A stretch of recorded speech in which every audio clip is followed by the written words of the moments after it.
بسم اللہ الرحمن الرحیم۔ السلام علیکم سامعین کرام، آپ سن رہے ہیں رفاع FM 102.2 اور پروگرام محمد صلی اللہ علیہ وآلہ وسلم پیدائش سے رحلت تک کے ساتھ میں ہوں آپ کا میزبان اصغر خان عسکری۔ سامعین کرام، آپ اس پروگرام کو رفاع FM 102.2 کے فیس بک پیج پر براہ راست دیکھ بھی سکتے ہیں۔ اسی کے ساتھ ہی اگر آپ کا کوئی سوال ہو تو آپ کمنٹس کی صورت میں اپنا سوال جو ہے وہ بھی لکھ سکتے ہیں۔ پروگرام محمد صلی اللہ علیہ وسلم پیدائش سے رحلت تک، اس پروگرام کا جو بنیادی مقصد ہے وہ یہ ہے کہ نبی علیہ الصلاۃ والسلام کی سیرت مبارکہ میں آج ہمارے لیے کیا رہنمائی موجود ہے، اور ہمیں زندگی کے مختلف شعبوں میں جہاں جہاں ضرورت پڑتی ہے، مشکلات آ جاتی ہے، تو اس میں ہم نبی علیہ الصلاۃ والسلام کی سیرت مبارکہ میں ہمارے لیے کیا سبق جو ہے وہ موجود ہے، اور اس مشکلات سے ہم کس طرح سے نکل سکتے ہیں۔ ہمارے ساتھ پروگرام میں تشریف رکھتے ہیں پروفیسر ڈاکٹر حافظ وقاص صاحب۔ ڈاکٹر صاحب السلام علیکم۔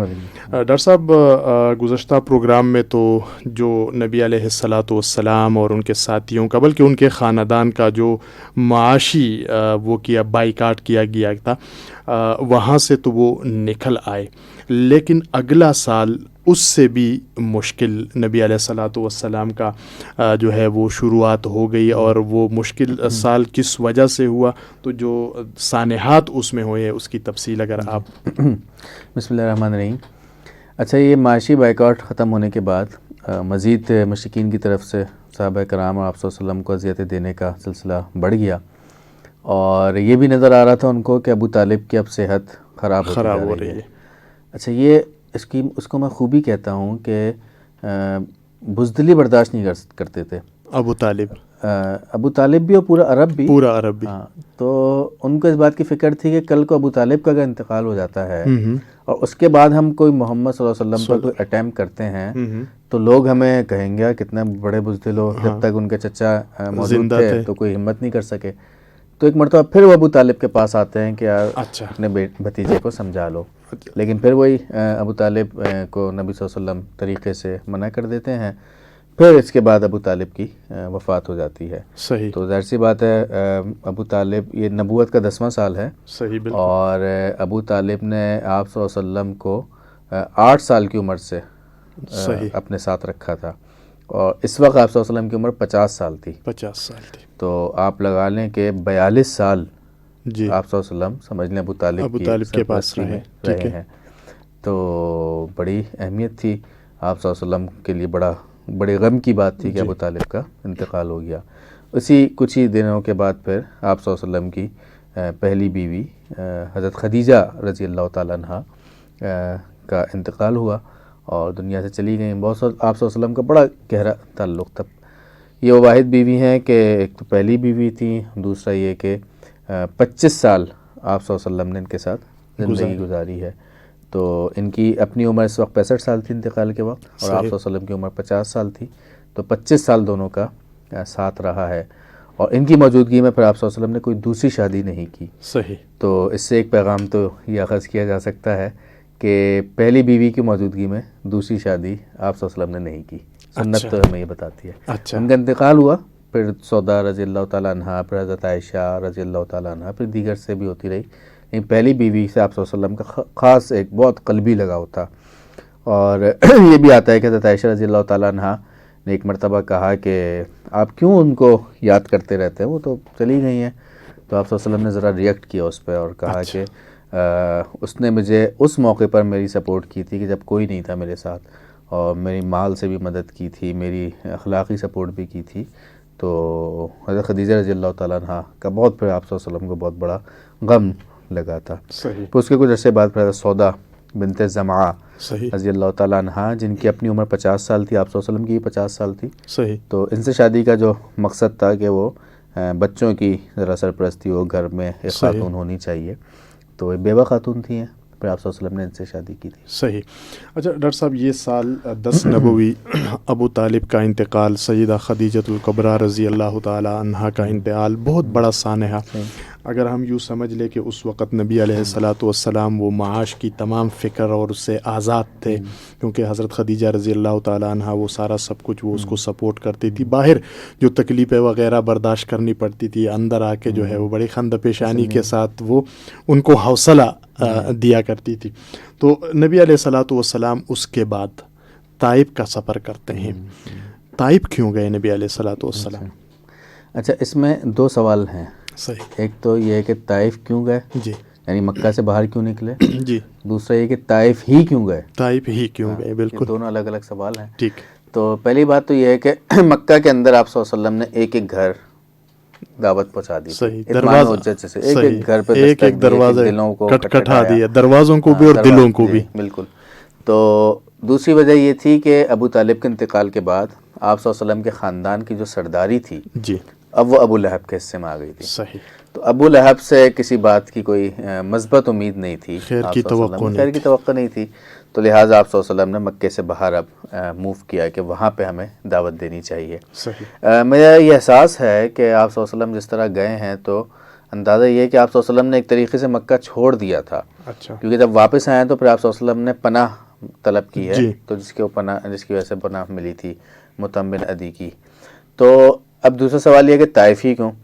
طائف ایک تو مکہ سے قریب جگہ تھی، کوئی 50 میل کا ڈسٹینس ہے مکہ اور طائف کے درمیان. میں یہ کہتا ہوں کہ جیسے اسلام آباد اور مری ہے اسی طرح مکہ اور طائف ہے. صحیح. اور طائف بھی اسی طرح کا پہاڑی علاقہ ہے. صحیح. تو بس یہ ہے کہ مری ذرا سرسبز زیادہ ہے، طائف کے جو پہاڑ ہیں وہ ذرا چٹیل ہیں. دوسری وجہ یہ تھی کہ آپ صلی اللہ علیہ وسلم کے ننیالی کچھ رشتہ دار ماموں وغیرہ دور کے وہاں پر رہتے تھے. تیسری ایک وجہ یہ تھی کہ آپ صلی اللہ علیہ وسلم کے چچا حضرت عباس رضی اللہ تعالیٰ عنہ بزنس مین تھے. ان کا طائف میں کاروباری لین دین ان کا چلتا رہتا تھا. تو یہ تین وجوہات کی وجہ سے آپ صلی اللہ علیہ وسلم نے طائف کو سلیکٹ کیا. صحیح. اور آپ صلی اللہ علیہ وسلم بڑے پرامید تھے صحیح کہ طائف والے شاید اچھا رسپانس دیں گے. صحیح. یہی وجہ ہے کہ بعد میں آپ صلی اللہ علیہ وسلم حضرت عائشہ رضی اللہ تعالیٰ عنہ نے ایک مرتبہ پوچھا کہ رسول اللہ غزوہ احد میں جب آپ کے دندان مبارک شہید ہوئے ہیں کیا اس سے زیادہ سخت دن بھی کوئی آیا ہے؟ تو آپ صلی اللہ علیہ وسلم نے فرمایا ہاں عائشہ، اس سے زیادہ سخت دن بھی آیا، اور وہ سخت دن طائف تھا. تو طائف میں ہم جانتے بھی ہیں جس طرح آپ صلی اللہ علیہ وسلم کے ساتھ ہوا. ہاں جو ڈاکٹر صاحب یہی میں تھوڑا سا تھا کہ نبی علیہ الصلوۃ والسلام جب مطلب یہ ہوا کہ وہ مکے والوں سے مایوس ہو گئے تھے، دروازے سارے گھروں کے بھی بند تھے، دلوں کے بھی تقریباً بند ہو گئے تھے، اور ابو طالب جو ہے وہ چلے گئے، اور پھر نبی علیہ الصلوۃ والسلام کے اب کوئی سہارا دینے والا نہیں ہے. طائف چلے گئے. طائف میں وہ جہاں جہاں گئے ان کے ساتھ جو سلوک کیا گیا تو وہ بھی تو آنا چاہیے لوگوں کے ذہنوں میں کہ اگر آپ ہجرت کا ارادہ تو کر لیتے ہیں ایک جگہ سے، لیکن دوسری جگہ یہ بھی ضروری نہیں ہے کہ وہاں پھولوں کا جو سیج ہے یا جو ہے کہ اس کو آپ کو ویلکم کیا جائے. تو نبی علیہ الصلوۃ والسلام کو وہاں پر کس طرح کے مشکلات کا سامنا کرنا پڑا؟ بس طائف پہنچے تو مختلف لوگوں کے دروازے کھٹکھٹائے، سرداروں کے پاس گئے. ثقیف کے سردار تھے 3 سردار. اچھا. ان کو باقاعدہ سب سے پہلے ان کو دعوت دی، کیونکہ مؤثر افراد سرداروں کو دعوت دینا تو فرق یہ ہوتا ہے کہ اگر وہ قبول کر لیتے ہیں تو ان کی جو فالوئنگ ہوتی ہے وہ سب پیچھے چل پڑتے ہیں. تو انہوں نے دعوت ماننے سے انکار کیا. اچھا طائف میں ایک مسئلہ یہ ہوا کہ یار مکہ کی طرح دعوت ماننے سے انکار کر دیتے میکسیمم. انہوں نے ریئیکٹ کیا اور اوباش نوجوانوں بچوں کو آپ صلی اللہ علیہ وسلم کے پیچھے لگا دیا. زید بن حارث رضی اللہ تعالیٰ عنہ جو کہ آپ صلی اللہ علیہ وسلم کے منہ بولے بیٹے بھی کنسیڈر ہوتے تھے، تو وہ آپ صلی اللہ علیہ وسلم کے ساتھ تھے، اور بچے نشان تاک تاک کے آپ صلی اللہ علیہ وسلم کو پتھر مارا کرتے تھے. اور جو کبھی آپ نے پڑھا ہوگا ناظرین نے بھی ہمارے کہ آپ صلی اللہ علیہ وسلم کے ٹخنے اس میں شہید ہوئے ہیں اور چوٹیں لگی ہیں، خونم خون ہو گئے، جوتے خون سے بھر گئے. تو کبھی سوچیں کہ اگر کسی کو ٹخنے پہ کسی کی چوٹ لگے تو ٹخنے کی چوٹ بڑی تکلیف دہ ہوتی ہے. تو خاص کر انہوں نے نشانہ لے لے کر ٹخنے پر مارا ہے بچوں نے. تو یہ آپ صلی اللہ علیہ وسلم کو طائف میں رد عمل کا سامنا کرنا پڑا ہے. اس سے میں اس پر جب گفتگو کرتا ہوں تو میں ایک اپنا ریئل واقعہ سناتا ہوں کہ گھر میں نعت چل رہی تھی، بڑی مشہور نعت ہے، دربار رسالت کی کیسی وہ گھڑی ہوگی، حسان کے ہونٹوں پر جب نعت نبی ہوگی. یہ مین ٹائٹل ہے اس نعت کا. اور اس کا شعر چل رہا تھا کہ جب وادی طائف میں رنگین ہوئے جوتے، جب وادی طائف میں رنگین ہوئے جوتے، عرشوں پہ فرشتوں کے دل پر بھی بنی ہوگی. تو یہ نعت چل رہی تھی. میرا 2.5 سالہ بیٹا بھی بیٹھا تھا، تو اس نے اپنی امی سے پوچھا کہ یہ کس کے جوتے رنگین ہوئے ہیں؟ مسز نے کہا کہ وہ آپ صلی اللہ علیہ وسلم کے. اس نے پوچھا کیوں ہوئے ہیں؟ کہنے لگی کہ وہ اللہ کی طرف دعوت دے رہے تھے, اللہ کے دین کی طرف بلا رہے تھے. اس نے آگے سے پوچھا کہ آپ کے جوتے رنگین کیوں نہیں ہوتے, آپ اللہ کی طرف کیوں نہیں بلاتے آپ لوگ؟ تو آئی واز شاکڈ. واقعتاً بہت بڑا سوال ہے ڈاکٹر صاحب, بہت بڑا سوال ہے. مطلب اس وقت بالکل سٹپٹا گیا کہ کتنا بڑا سوال کر دیا, بہت بڑا سوال کہ ہم نبی کے دعوے دار, محبت کرنے والے, تو ہمارے تو کبھی جوتے رنگین نہیں ہوئے, ہم نے تو شاید اس دعوت کا حق ادا نہیں کیا. جی. تو آپ صلی اللہ علیہ وسلم نے وہ مکہ میں جوتے رنگین ہوئے ہیں اور ٹخنوں پہ چوٹ کھائی ہے. بس پھر ایک باغ میں پناہ لی, اور وہاں پر پھر مشہور ہے کہ جبرائیل علیہ السلام آئے تھے اور انہوں نے آفر کی آپ صلی اللہ علیہ وسلم کو کہ اگر آپ چاہیں تو ان دو پہاڑوں کے درمیان میں ان کو پیس کے رکھ دوں. جسٹ امیجن, میں مری جاتا ہوں تو میں یہ سوچ رہا ہوتا ہوں کہ دو پہاڑ, ایک کشمیر اور مری کا پہاڑ ہوتا ہے نا, تو طائف میں بھی اسی طرح دو پہاڑوں کے درمیان انہوں نے آفر کی ہے اگر آپ چاہیں تو یہ پورے کو ہم کچل دیں. صحیح. آپ صلی اللہ علیہ وسلم نے کہا نہیں, مجھے ان کی نسلوں سے بڑی امید ہے, ہو سکتا ہے کہ وہ لوگ اس پہ اسلام پر ایمان قبول کر لیں اسلام. اور کہا ہی جاتا ہے, آپ تاریخ کے آدمی ہیں, کہ محمد بن قاسم غالباً پہ یہیں سے آیا تھا, جس کی وجہ سے بر صغیر میں آپ کہہ رہے ہیں کہ اسلام آیا تھا. صحیح. تو ڈاکٹر صاحب میں جب اس واقعے کو پڑھتا ہوں تو ایک تو یہ سوال نے ابھی یقین کرے وہ ضرب لگائی ہے, اور ہمارے پھر زیادہ تر لوگ یہ کہتے ہیں کہ یہ اس لیے ان کے ساتھ ہو رہا ہے کہ یہ صحیح نہیں چل رہا ہے, تو اس لیے لوگ پتھر مار رہے ہیں, اس کو جو ہے جوتے رنگین ہو رہے ہیں. تو یہ سنت ہے جوتوں کا رنگین ہونا, مطلب اگر آپ کو ہار پہنائے جا رہے ہیں تو یہ سنت نہیں ہے. اور دوسری بات جو ہے, شاید میں اس پہ قرآن مجید میں حضرت نوح علیہ الصلوۃ والسلام کی جو دعا تھی کہ انہوں نے کہا تھا کہ ان کی نسلوں کو بھی کوئی نہ چھوڑے, لیکن نبی مہربان صلی اللہ علیہ وآلہ وسلم کے نہیں, ابھی ان کو چھوڑ دیجئے گا, امید ہے کہ ان کی نسلیں جو ہے وہ اسلام قبول کریں گے. ڈاکٹر صاحب, طائف سے واپسی نبی علیہ الصلوۃ والسلام کی کس طرح سے ممکن ہوئی, کیونکہ واپس مکے کے شہر آنا, کیونکہ کچھ اس طرح کی بھی بات چیت چل رہی ہے کہ شاید لوگ کفار مکہ یا مکے والوں کے ذہن میں یہ آ گیا تھا کہ اب محمد الرسول اللہ صلی اللہ علیہ وسلم چلے گئے ہیں, لیکن نبی علیہ الصلوۃ والسلام تو اس سے کہ شاید وہ ہمیں خوش آمدید کہہ دے, دین کو قبول کر دے, اور نبی علیہ الصلوۃ والسلام سے توقعات کے برعکس نتیجہ ہوا, تو اب واپس آنا بھی بڑا مشکل تھا. تو واپسی پھر کس طرح سے ہوئی؟ اچھا, واپسی آنا ایک تو مجبوری یہ تھی کہ بھائی طائف سے تو بڑی پر امید ہو کے گئے تھے, تو طائف اسی لیے آپ صلی اللہ علیہ وسلم نے کہا نا کہ مجھے سب سے زیادہ تکلیف دے دیں طائف والا. تو ایک تو فزیکل ٹارچر ہوا ہی تھا, لیکن مورلی آپ دیکھیں نا کہ جس جگہ آپ بڑے پر امید ہوں, ایکسپیکٹیشن جہاں پہ زیادہ ہو, اور وہاں کے لوگ اگر مایوس کریں تو مورلی آپ صلی اللہ علیہ وسلم بڑے ڈسٹرب ہوئے تھے. یہاں پر جو دعائے مستضعفین ہیں وہ بڑی پیاری دعا ہے, آپ صلی اللہ علیہ وسلم نے مانگی تھی کہ ان لوگوں کو ہدایت دے, اور اس طرح ساری تفصیلی دعا ہے. اچھا, جوار کا ایک بڑا کنسیپٹ تھا عرب میں, جوار. جوار کہتے ہیں پناہ کو. صحیح. کہ میں نے جس کو جوار دے دی, بس اب چاہے وہ کسی کا جتنا بڑا دشمن ہو, صحیح, وہ اسے کچھ نہیں کہہ سکتا. صحیح. اگر اس نے کہنا ہے تو پہلے وہ مجھ سے آ کے لڑے گا. ٹھیک ہے. تو یہ تصور ہوتا تھا جوار کا. صحیح. تو مختلف لوگ مختلف لوگوں کو جوار دیا کرتے تھے, پناہ دیا کرتے تھے. تو آپ صلی اللہ علیہ وسلم جب مکہ کے قریب پہنچے تو آپ صلی اللہ علیہ وسلم نے اخنس ابن شریق, بہت بڑا سردار تھا, اس سے پناہ مانگی, اس نے منع کر دیا. سہیل بن عمرو سے مانگی. یہ سہیل بن عمرو وہی ہے جس نے صلح حدیبیہ کا ایگریمنٹ لکھا تھا بعد میں, تو اس سے پناہ مانگی, اس نے بھی منع کر دیا. مطعم بن عدی, یہ ایک سردار کی ان کی حیثیت تھی, ان سے پناہ مانگی تو انہوں نے ایکسیپٹ کر لیا. صحیح. اب آپ یہ دیکھیے کہ اس پر ریسرچ ہو بھی رہی ہے, ہم بھی کروا رہے ہیں, کہ ایسے مشرکین جو کہ بے شک آخر تک مسلمان نہیں ہوئے, لیکن ان کے دلوں میں سافٹ کارنر تھا. آپ صلی اللہ علیہ وسلم کی کسی نہ کسی طرح انہوں نے مدد کی ہے, جس میں حکیم بن حزام کا ہم نے تذکرہ کیا, یہ مطعم بن عدی ہیں. اسی طرح عتبہ کا آگے ہم شاید بدر جب ہم ڈسکس کریں گے تو کریں گے. عتبہ بڑا سردار تھا, ولید اس کا بیٹا تھا, ابو الولید, اور یہ عتبہ وہی تھا جو ہندا کا بھی باپ تھا, یعنی ابو سفیان کا سسر ہوا. تو اس کا بھی جو دل میں نا ذرا سافٹ کارنر تھا. اچھا. سافٹ کارنر اس لیے تھا, یہ بڑا مطلب آپ کہہ لیں گے ویژنری تھا, دور اندیش.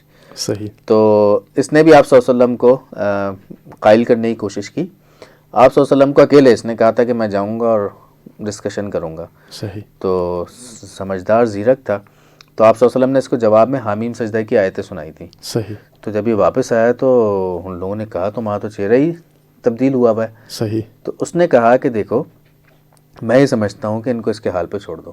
صحیح. اگر یہ فاتح ہو گئے محمد صلی اللہ علیہ وسلم کامیاب ہو گئے تو ان کی کامیابی ہماری کامیابی، عرب کامیاب ہو گیا. جی. اور اگر ان کو شکست ہو گئی تو خود ہی مارے جائیں گے، تو ہم بیچ میں نہ پڑے. صحیح. اس نے اس کو سمجھایا تھا، ابو جہل کو بھی، اور بعد میں بدر میں بھی اس نے روکنے کی بڑی کوشش کی، آگے تذکرہ آئے گا. صحیح. لیکن بدر میں مارا گیا تھا وہ، لیکن اس کے لیے سافٹ کارنر تھا. تو اسی طرح متم بن عدی اس نے پناہ دینے کا اعلان کیا، اور صرف اعلان ہی نہیں کیا بلکہ پوری تفصیل آتی ہے کہ اس نے اپنے بچوں کو تیار کیا. اچھا. ہاں، گھوڑوں پہ، کئی سارے بچے تھے اس کے، گھوڑوں پہ نکلے، آپ صلی اللہ علیہ وسلم کو درمیان میں رکھا، چاروں پانچوں طرف سے گھوڑے تھے، آپ صلی اللہ علیہ وسلم درمیان میں تھے، اور فل پروٹوکول کے ساتھ خانہ کعبہ تک لے گئے، اور وہاں جا کے اعلان کیا کہ محمد صلی اللہ علیہ وسلم کو میں نے جوار دیا ہے، پناہ دے دی ہے، کوئی ان کو ہاتھ نہیں لگائے گا. صحیح. تو اس طرح پھر آپ صلی اللہ علیہ وسلم کی مکہ میں واپسی ہوئی تھی. صحیح. اچھا، اس کے بعد جب آپ صلی اللہ علیہ وسلم مکہ مکرمہ آئے تو کفار مکہ اسی طرح اذیتوں کا سلسلہ جاری رہا؟ اب ذرا کم ہوا. ایک تو پناہ آ گئی نا، جی. جوار آ گئی تو کم ہوا، اور دوسرا یہ کہ اس کے بعد پھر آپ صلی اللہ علیہ وسلم کا مکہ میں وقت بھی کم گزرا. اچھا. کیونکہ مکہ کا ٹارگٹ تو اچیو کر لیا تھا دعوت دینے کا. ٹھیک ہے. ہاں. اب مزید وہاں پہ وقت لگانا اس وقت کے حساب سے مناسب نہیں تھا. تو آپ صلی اللہ علیہ وسلم پھر مکہ سے باہر طائف کور کر لیا. اس کے علاوہ مکہ کے باہر جتنے قبائل تھے چھوٹے بڑے، کوئی 10-12 کا نام آتا ہے، ان کو آپ صلی اللہ علیہ وسلم نے ٹارگٹ کیا، ان کو جا کے اسلام کی دعوت دی.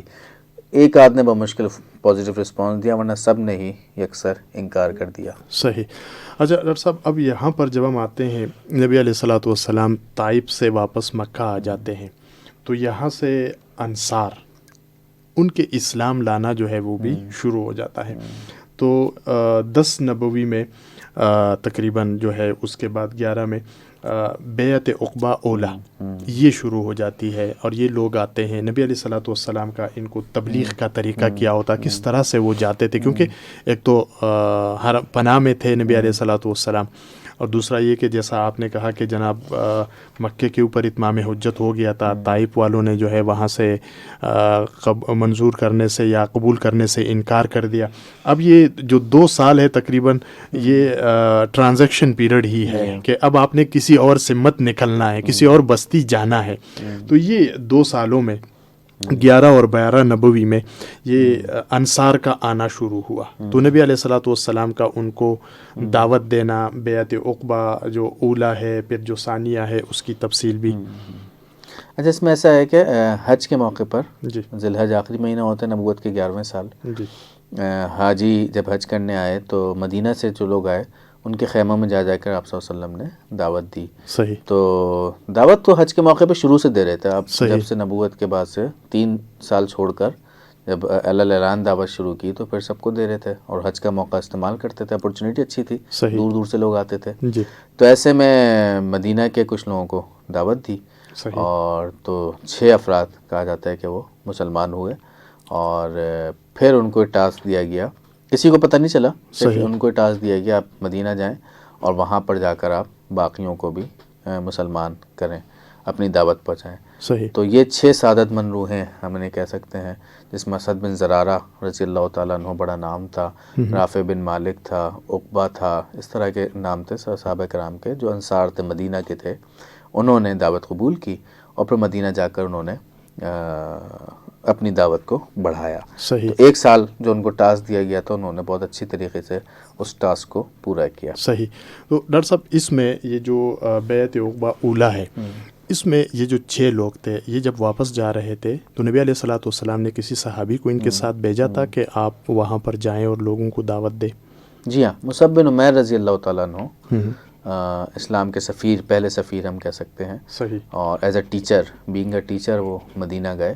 اسد بن زرارہ رضی اللہ تعالیٰ عنہ ساتھ تھے، اور ان کو انہوں نے آپ صلی اللہ علیہ وسلم نے کہا کہ وہاں پہ جا کے ان کے ساتھ تبلیغ کریں. صحیح. اب جو لوکل ایریا تھا اس کو تو انصاری صحابہ کرام جانتے تھے، ان کو ایز اے ٹیچر آپ کہہ لیں کہ گیسٹ اسپیکر کے طور پر ان کو ساتھ رکھا، صحیح. اور ٹارگٹ کیا خاص کر سعد بن معاذ رضی اللہ تعالیٰ عنہ کا تذکرہ آتا ہے اچھا کہ ان کو ٹارگیٹ کیا، اسد بن زرارہ کے وہ کزن تھے، ان کو ٹارگیٹ کیا کہ ان کو اگر آپ نے کنونس کر لیا نا تو پورا قبیلہ ان کے پیچھے آ جائے گا. اچھا تو ان کو ٹارگیٹ دیا، اس طرح مختلف قبائل سے رابطے کیے، تو اس کے نتیجے میں 1 سال کے اندر 73 افراد مسلمان ہوئے تھے. صحیح. اچھا 1 سال بعد تقریباً 12 نبوی میں وہی وفد یا کچھ اور لوگ وہ حج کرنے کے لیے دوبارہ آتے ہیں. نبی علیہ الصلاۃ والسلام ان کو تبلیغ کرتے ہیں. تو وہ افراد کتنے تھے اور کتنے افراد نے اسلام جو ہے وہ اس وقت قبول کیا؟ اس میں سے کوئی علی اعلان مکہ حرم شریف میں گیا کہ نہیں گیا؟ اچھا اس میں ایسا ہے کہ پہلے تو مصعب بن عمیر کی اگر ہم بات کریں، پرسنالٹی وائز بڑی زبردست شخصیت تھے، کمیونیکیشن اسکل بہت اچھی تھی، خوبصورت اتنے تھے کہ لوگ آپ صلی اللہ علیہ وسلم سے ان کی ریزیمبلنس کرتے تھے. اچھا یہی وجہ ہے کہ احد میں جب مصعب بن عمیر رضی اللہ تعالیٰ عنہ شہید ہوئے تو لوگ سمجھے کہ آپ صلی اللہ علیہ وسلم خدا نخواستہ نعوذ باللہ شہید ہو گئے ہیں. تو اس سے ایک جو ہمیں میسج ملتا ہے کہ آپ کا جو فرنٹ فیس ہے، جو آپ کا ریپریزنٹیٹیو ہے، نمائندہ ہے، صحیح اس کی شخصیت بڑی چارمنگ ہونی چاہیے، صحیح، اسپارک ہونا چاہیے اس کے اندر. تو یعنی ظاہری جو جسامت ہے وہ بھی مضبوط اور قوی اور بہترین، اسکل بہت اچھے ہوں. صحیح. تو اس کا فائدہ ہوا، کنونسنگ پاور بہت اچھی تھی. مصعب بن عمیر شہزادے تھے جی مکہ کے اندر، جی اور مسلمان ہوئے تو سب چھوڑ چھاڑ کے آ گئے تھے. تو اس کی یہی وجہ ہے کہ 1 سال کے اندر 73 مرد اور 2 خواتین مسلمان ہوئیں، اور یہ لوگ حج پر آئے اگلے سال. صحیح. 12 نبوت کے 12ویں سال. اور پھر یہ وہاں پر پھر بیت عقبہ ثانی ہوئی ہے. صحیح. خیموں میں گھاٹی پر آپ صلی اللہ علیہ وسلم نے تیسرے پہر، رات کے تیسرے پہر وہ بیت عقبہ ہوئی ہے. صحیح. تو اس کی کیا تفصیل ہے وہ؟ جی اس کی تھوڑا سا تفصیل اگر ہو جائے تو. اچھا اس میں ایک تو یہی ہوا کہ کمٹمنٹ یہ ہوئی کہ ابھی تو آپ مسلمان ہو گئے ہیں، بیت کی جو تھے اس کی جو کنٹینٹ تھا کہ چستی اور سستی ہر حال میں آپ بات سنو گے اور مانو گے، تنگی اور خوشحالی میں بھی ساتھ دو گے، وہ ساری چیزیں تھیں، بھلائی کا حکم دو گے. اس میں ایک چیز یہ تھی کہ حضرت عباس جو رضی اللہ تعالیٰ عنہ، جو کہ اس وقت مسلمان نہیں ہوئے تھے، فتح مکہ پر آفیشلی مسلمان ہوئے ہیں. صحیح. یہ آپ صلی اللہ علیہ وسلم کے سرپرست کے طور پر وہاں اس موجود بیت میں موجود تھے. اچھا. اور انہوں نے آپ صلی اللہ علیہ وسلم سے مطلب مدینہ والوں سے کمٹمنٹ پوچھی کہ دیکھو تم یہ لے کے تو جا رہے ہو محمد کو صلی اللہ علیہ وسلم کو، اچھا. لیکن ان کو ساتھ لے جانے کے نتیجے میں تمہیں پتہ ہے کیا ہوگا؟ جی حضرت عباس رضی اللہ تعالیٰ عنہ نے کہا ٹھیک ہے، پورا عرب تمہارا دشمن ہو جائے گا. اچھا. انہوں نے کہا ڈزنٹ میٹر، کوئی مسئلہ نہیں، ہم برداشت کریں گے. صحیح. تو آپ صلی اللہ علیہ وسلم بھی ساتھ تھے. تو اس پر پھر بیعت ہوئی کہ ٹھیک ہے ہم ساتھ لے کے جائیں گے، اور ہم وہاں پہ آپ صلی اللہ علیہ وسلم کو پناہ دیں گے، سرپرستی کریں گے، جو بھی ہوگا، جو دشمن ہوگا دشمنی مول لیں گے، کوئی مسئلہ نہیں ہے. تو پھر یہ رات کے اندھیرے میں پھر یہ بیعت ختم ہوئی. اس وقت ابلیس اٹھا اور اس نے اعلان کیا کہ دیکھو یہاں پر کوئی میٹنگ ہو رہی ہے، اور مشرکین مکہ آئے بھی لیکن باقی لوگ جب تک اپنے خیمے میں چلے گئے تھے. تو یہ بیت عقبہ ثانی ہے. یہاں ایک امپورٹنٹ پوائنٹ ہے، وہ یہ ہے کہ 8 ہجری میں مکہ فتح ہوتا ہے. جی ٹھیک ہے، ہجرت کے 8ویں سال مکہ فتح ہو گیا. اب مکہ فتح ہونے کے بعد آپ صلی اللہ علیہ وسلم کے پاس پورا آپشن یہ تھا جی کہ مکہ کو آپ مرکز بنا دیتے، دارالحکومت بنا لیں. جی. لیکن آپ صلی اللہ علیہ وسلم واپس مدینہ آ گئے اور 2.5 سال تقریباً پھر مدینہ رہے، اس کے بعد انتقال ہوتا ہے.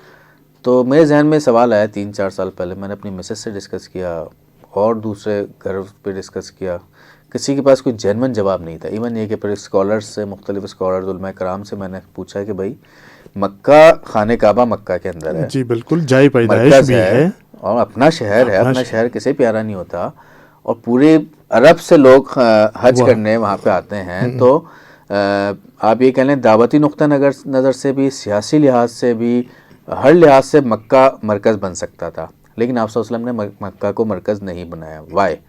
تو میں پھر اپنے ہی مطالعے کے نتیجے میں اس نتیجے پہ پہنچا کہ یہاں پر اس بیت عقبہ ثانی میں ابو الحشیم بن تہان رضی اللہ تعالیٰ عنہ ایک صحابی تھے، انصاری صحابی تھے.